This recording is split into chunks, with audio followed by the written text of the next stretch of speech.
Se você já se sentiu envergonhado porque você errou o gênero daquele negócio que você estava estudando em francês, italiano ou espanhol, preste muita atenção porque hoje a gente vai resolver isso de uma vez por todas. E aí, aqui é o Eli, se você quer nunca mais esquecer o vocabulário, deixar tudo na ponta da língua, preste muita atenção porque hoje a gente vai falar sobre quais são os 2 truques que 82% dos estudantes de idioma não usam e por que só esses 2 pensamentos são responsáveis por mais de 90% do seu resultado. Vou te mostrar também o que significa ter um palpite educado para você poder chutar o gênero daqueles nomes e coisas que você está aprendendo numa dessas línguas que eu falei, no espanhol, no francês ou no italiano, de uma maneira com que você quase nunca erre. E também eu vou te passar alguns hackers pro italiano, pro francês e pro espanhol.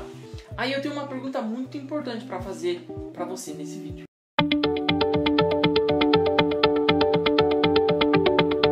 A primeira coisa que você tem que entender com relação a esses gêneros, os gêneros dos nomes nessas línguas românticas, o primeiro pensamento é o seguinte: pense que você tem que, sei lá, ser um mestre no básico. Tá? Você não pode errar as básicas, digamos assim. Mas, então, o primeiro pensamento que você tem que ter isso é um mindset, cara, é um pensamento seu. Se você errar algum, não tem problema, porque o seu objetivo, o seu principal objetivo é comunicar-se com as pessoas, tá?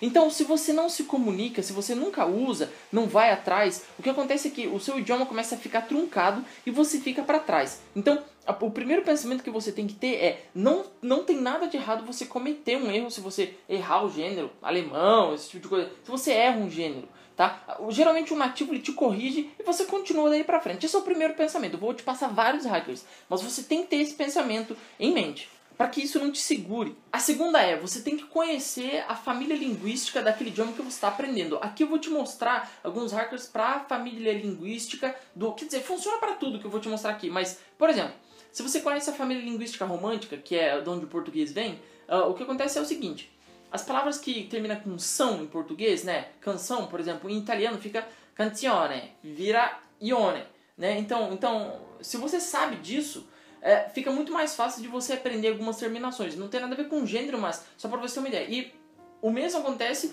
com o espanhol, por exemplo. Canção vira canción, né? Canción. O que acontece então se você conhece a família linguística, essa transação que você tem entre um idioma e outro torna-se muito mais fácil. Então, esse é o segundo pensamento que você tem que ter. Se você, primeiro, tem um mindset certo, ou seja, você vai, sabe, ser um mestre no básico e não tem problema em você errar. E o segundo pensamento é que, assim, quase ninguém tem, de dar uma olhada na família linguística que você está estudando e o que ela tem a ver com o português, se ela tem alguma relação a ver com o português, como essa diferenciação da terminação são, que eu te mostrei agora, canción e cantione.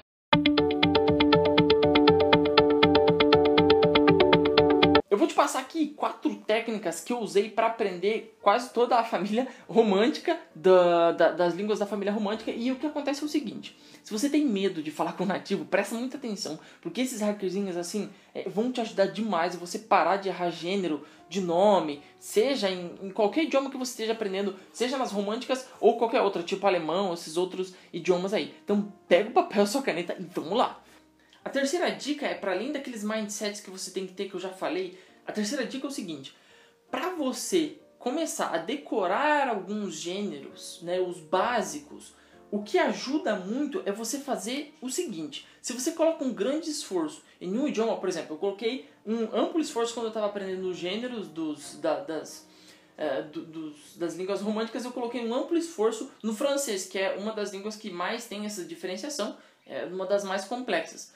Depois vem o espanhol e por último o italiano. O que acontece é o seguinte: se você coloca um amplo esforço em uma, quando você vai aprender outra, fica muito mais fácil. E o que eu quero dizer com colocar um amplo esforço em uma? É você usar truque mnemônico para lembrar de gênero. E o que é um truque mnemônico? Por exemplo, la table. La table é uma mesa, né? É mesa. Só que mesa em francês é feminino, tá? Então, la table. O que acontece é o seguinte: quando eu tentava pensar em uma mesa, eu pensava numa mesa feminina, sabe? Uma mesa que, sei lá, uma mesa rosinha, pequenininha, de criança, etc. Você usar isso ajuda muito com que você, assim, não confunda quando for necessário você falar e usar o artigo para você nunca errar. Só que tem digamos assim, um outro método que eu também uso. Eu crio ilhas, e essa dica do Dominic O'Brien e o que é criar ilhas? Eu penso em 2 locais, pra mim, em que um local é só local de, digamos assim, gêneros masculinos e outro gêneros femininos. Se você está aprendendo um idioma que tem mais de um, por exemplo, o gênero de coisas, né, que tem 3 gêneros, o neutro também, você cria uma outra ilha. E o que acontece? Por exemplo, o meu latable, a minha mesa, ele estava em uma localidade que todos os objetos, etc., que eu colocava lá na minha cabeça, na minha memória, naquele local, tudo que estava lá era sempre feminino. E tudo que eu colocava em outra localidade, por exemplo, numa outra ilha que eu criava na minha cabeça, era tudo masculino. E o outro tudo neutro. Entendeu? Então, se você usa esses 2 truquezinhos, e aí você pode, assim, extravasar. Use isso aí no seu Enki, quando você está criando os seus cartões do Enki, se você usa. Se você tem costume de usar o método da lista de ouro, como eu passei aqui para você dar uma olhada, vou deixar um vídeo recomendado aqui. Se você tem o costume de usar esse tipo de método, use desenhos, use fotos, etc. Mas o importante é o seguinte, para você ser um mestre nesse negócio aí, o que acontece é, pegue uma lista e vá usando esses truques quando você vai aprendendo. Bom, também tem as categorias, como você pode estar vendo aí nessa foto, há determinadas categorias no idioma que você está aprendendo, por exemplo, esse aí é um exemplo de italiano, né? Que os nomes podem ser mais masculinos ou femininos, então se você aprende os nomes por categorias, isso acaba sendo um pouco mais fácil. Outro é, uma vez que você já dominou os básicos, eu vou te mostrar o passo a passo como você faz isso, como eu faço isso, você cria um chute educado, sabe? Porque o que você não sabe, dado tudo aquilo que você já sabe, você chuta de uma maneira educada, sabe? Você educa o seu cérebro e é muito mais fácil você acertar. Assim, 90% das vezes você acerta se você usa esse palpite educado. Eu falei pra você que eu tinha uma pergunta muito importante pra te fazer e eu vou fazer ela agora. Eu percebi que muita gente aí tem dificuldade em usar o Enki pra aprender um idioma. Eu li vários artigos, eu li livros, eu tive, sei lá, mais de 5 tutores que me ensinaram a mexer no Enki. Então, assim, eu aprendi demais, aprendi sobre o algoritmo, aprendi sobre as configurações, aprendi sobre o template de cartão. E eu acho que não tem ninguém, nenhuma playlist boa, assim, nenhum vídeo que mostre, que tem um curso mesmo de como você usar o Enki. Se você acha que isso seria interessante, comenta aí nos comentários.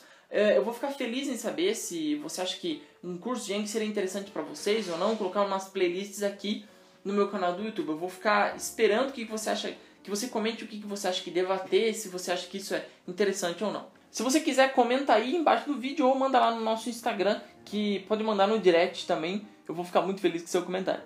Bom, então eu vou te mostrar como é que eu faço para tentar decorar os gêneros. A primeira coisa que eu faço é o seguinte, eu estabeleço uma missão, tá? Essa semana eu vou decorar alguns gêneros, tá? E isso é interessante porque, já que eu vou usar os truques mnemônicos, isso demanda uma energia grande. Então o que eu faço é o seguinte, essa semana eu vou estudar os gêneros, tá? E eu pego uma listinha como você pode estar vendo aqui, você pode encontrar isso em vários sites, qualquer livro de gramática que você ache por aí. Enfim, eu vou deixar no link da descrição, lá embaixo na descrição, um site que tem vários idiomas, bastante. Eu vou usar os recursos dele aqui para o francês e para o espanhol. Mas, por exemplo, de um lado ele está colocando aqui il libro, un libro, l'amico, un amico, il cane, un cane. Ele está usando, então, os pronomes, o indefinido e o não. E o que acontece é o seguinte, se você pega uma listinha dessa aqui, onde ele separa o singular e o plural, e usando os artigos ou não, e mostrando para você qual que é masculino e feminino, você cria rapidamente alguns truques mnemônicos colocando, por exemplo, il libro. Tenta pensar num livro masculino, por exemplo, um livro de academia, um livro azul, com os ferros em volta, etc. E em um lugar que eu acho que deva ser a ilha do gênero masculino. Para o francês também serve a mesma coisa, como você pode estar vendo aqui. Eu deixei, esse aqui é uma tabela daquele site que eu te falei, que é totalmente de graça. Dá uma olhada aí no link da descrição para você aprender os gêneros. E tem muita coisa sobre francês, espanhol, inglês e alemão lá. E, por exemplo, como você pode estar vendo aí no espanhol tem assim muito falso cognato. Não sei se diz falso cognato quando é gênero. Acho que não diz falso cognato quando é gênero. Mas enfim, no espanhol sim, você tem que usar demais esse truque aí que eu te falei. Por exemplo, el viaje, el traje, el hambre. Então, el libro, el trabajo, tem muita coisa que você acha que é um gênero e em espanhol é outro, e só assim para você aprender e assim ter uma maestria alta nesse negócio em pouco tempo.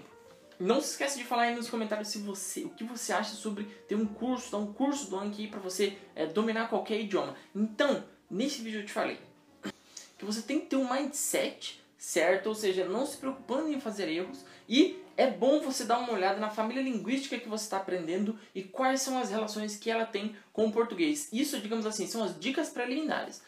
Um segundo conjunto de dicas que eu te falei foram: você tem que criar truques mnemônicos, digamos assim, colocar com que aquela imagem daquele objeto que você está querendo aprender, que ele tenha relação com o gênero que você está estudando, né, com o gênero da palavra, e também que você coloque elas em ilhas separadas de gêneros. Isso é muito interessante.